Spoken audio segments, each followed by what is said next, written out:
Thanks for tuning in. Today I want to share my Hermes jewelry collection as well as a comparison of the different bracelet styles that I have. I recently hauled a new Hermes jewelry piece, actually my first fine jewelry piece, and I mentioned I had a few other bracelet styles, so would you like to see a comparison? And some of you said yes. So I thought it would be nice to show my collection and also share some pros and cons of each style. I only have 4 Hermes jewelry pieces, 3 of them costume jewelry, 1 of them fine jewelry, so not too much to go through. I'm hoping this video won't be like millions of years long. But yeah, I'm just going to jump straight into it. If you're tuning in for the first time, hi, I'm Katie. I like to do these luxury fashion videos here on YouTube. I share hauls and reviews, but at the end of the day, I share my journey so that we can all mindfully curate our own collections. So if you like what you're seeing, please subscribe to my channel, like this video, and leave a comment down below with your favorite part. All of your support really means a lot to me. So I'm going to share my jewelry collection from oldest piece to newest piece. The oldest piece is in this box here. This is, I think, the typical kind of costume jewelry packaging that Hermes provides. Inside is this little bracelet right here. This is called the Mini Dog Tour. This is in the single tour. I believe they made double tours of these. Don't quote me on that one, but I do know they have different styles where there are ones where studs go all the way around, and there are ones that have mixed metals going around, and then there's this kind of simple style that just has the clasp and then it's just a piece of leather. This is the oldest jewelry piece that I currently have in my collection, and I used to have a Clic H bracelet, the thin ones, but I'll talk about that in a little bit. But this is, I believe I got this in like 2017. This is with gold hardware and swift leather, and the color is in Bordeaux. I really fell in love with this sort of masculine kind of detail of the closure. I liked how easy it was to put on. You just slide the buckle out, you kind of undo the 2 sides, and then you can, when you put it on your wrist, you just slide the buckle back on. It's super, super simple and easy. And I loved how it had this kind of like chunky hardware, but just a beautiful Bordeaux leather color. I was debating between this simple style and the one that had like studs going all the way around. Of the 2, I'm glad that I got this one. I feel like the stud one was a little bit too much. But honestly, I don't wear this as much as I thought I would. I think overall, I'm just, all of these items are going to be bracelets, so you'll find the irony in what I'm about to say, but I'm not a huge like bracelet person. And I think that's why I ended up not wearing this as much as I thought I would. But it is a nice subtle style, kind of easy to wear to work as well because it's really understated, and it can stack nicely with some of the other jewelry pieces that you have. I feel like for Hermes, the overall price point was pretty good on this piece too. When I bought it, I think it was like $400 or some dollars. It also lets me experience like the swift leather. It's really smooth, really beautiful, and actually has no scratches on it, considering the wear that the hardware has. Like the hardware has some scratches on it. It's a really beautiful piece that I'm happy to have, but I honestly don't think I'm going to run out and go buy like 15 more of these in different colors. The next piece I want to share is my Clic bracelet. I always get confused whether the thicker ones are called Clic Clac H or the thicker ones are called Clic H. But I think you know what style I'm talking about. The really iconic kind of enamel H bracelets from Hermes. The Clic, I'm gonna say it's a Clic Clac H, and then the skinny one was a Clic H. So I used to have the really skinny Clic H in black enamel gold hardware. I got it in a GM size so I could wear it with my watch.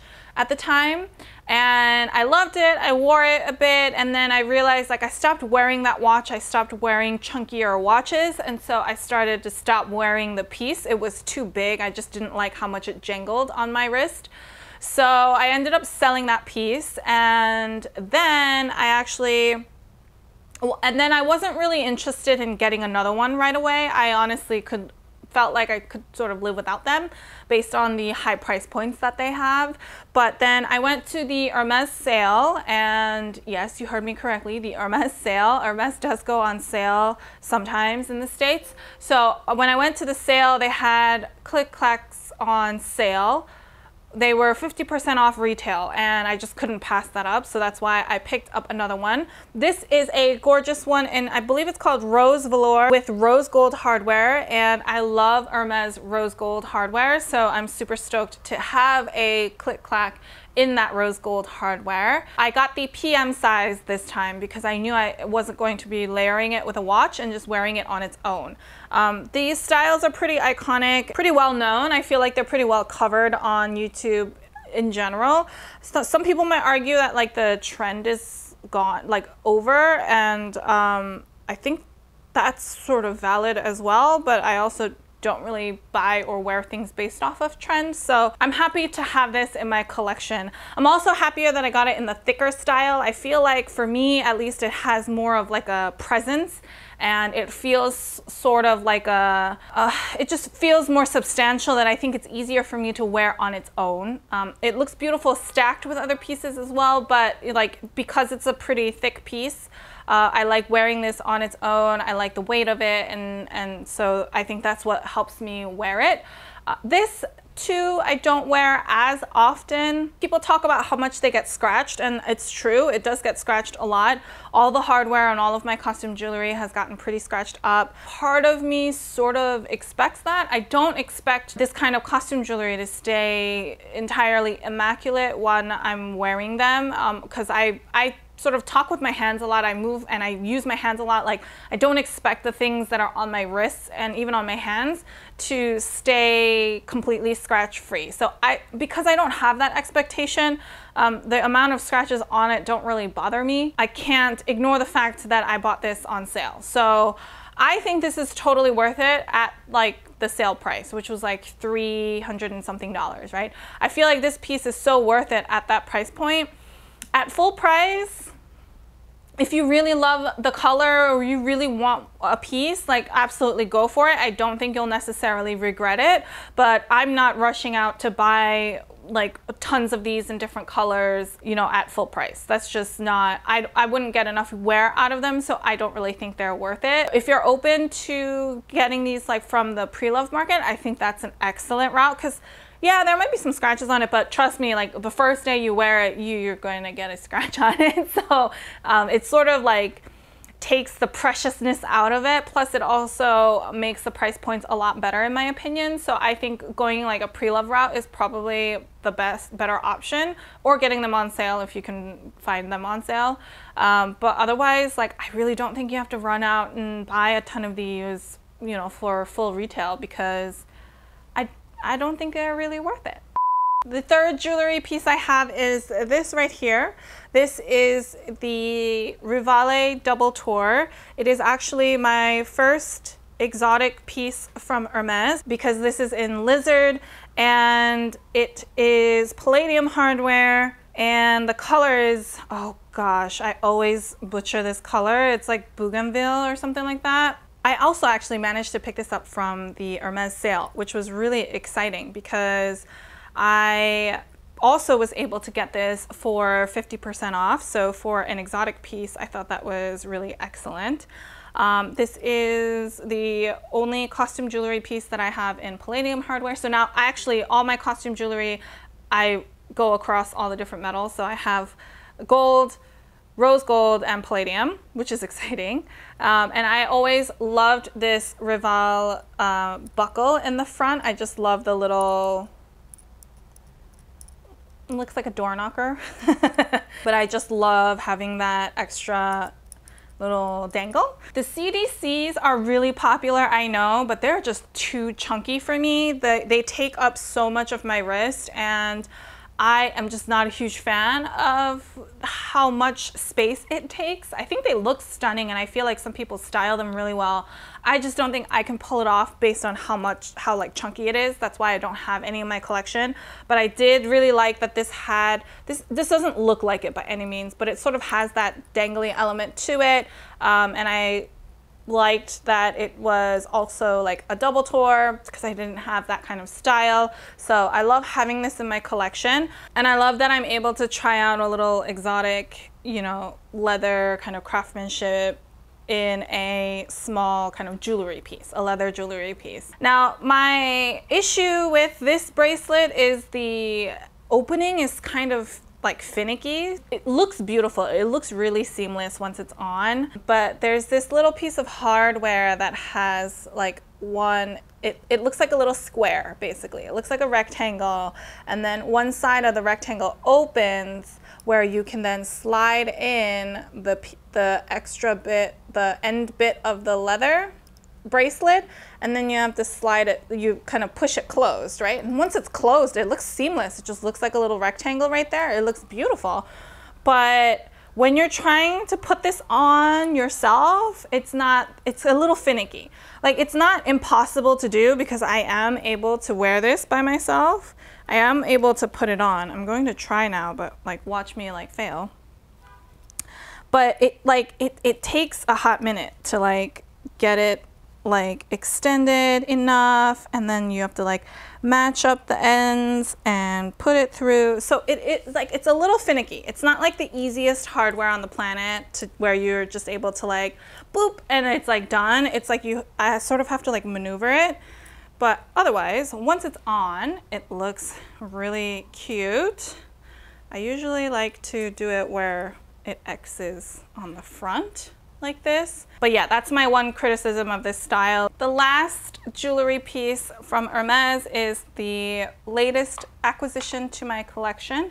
It is this fine jewelry piece. I will link the video above and in the description box so you can see much more detail of this style.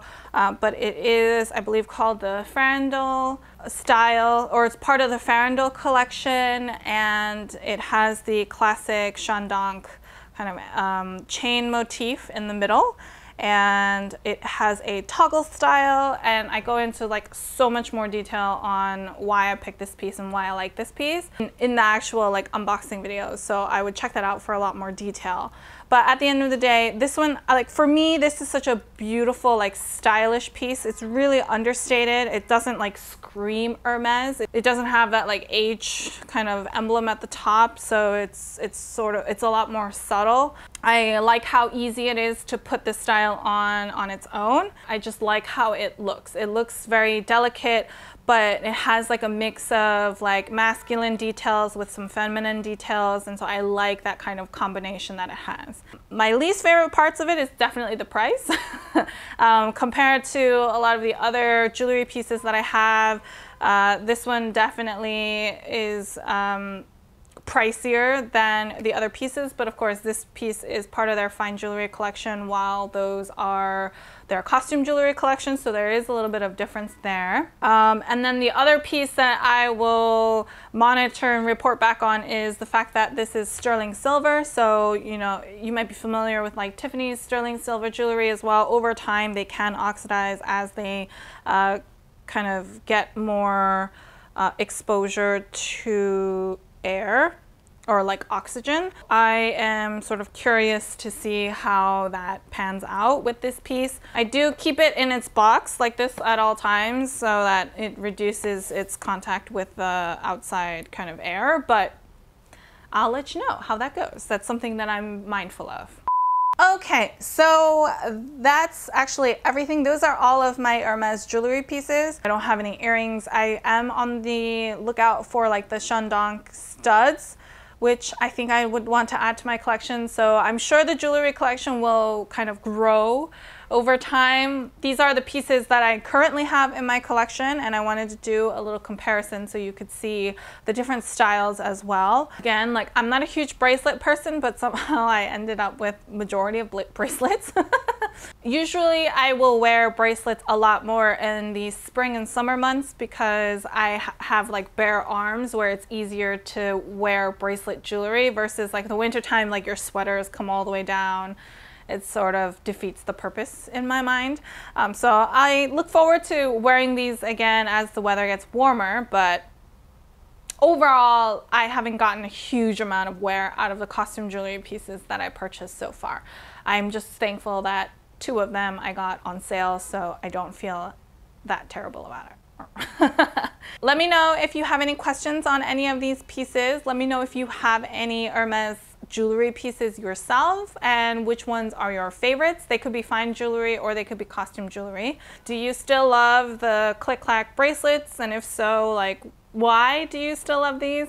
I think there's a camp of people who like really die-hard fans, and then there are some who are like, I'm over it. So which camp are you in? If you have any other questions, feel free to leave those down below or head on over to Instagram and I'd be happy to help however I can. If you like this video, please give me a thumbs up. I really appreciate all of your feedback and support. If you like this kind of content and you haven't already, please subscribe to my channel. I post new fashion related videos every Sunday and Wednesday. So until next time,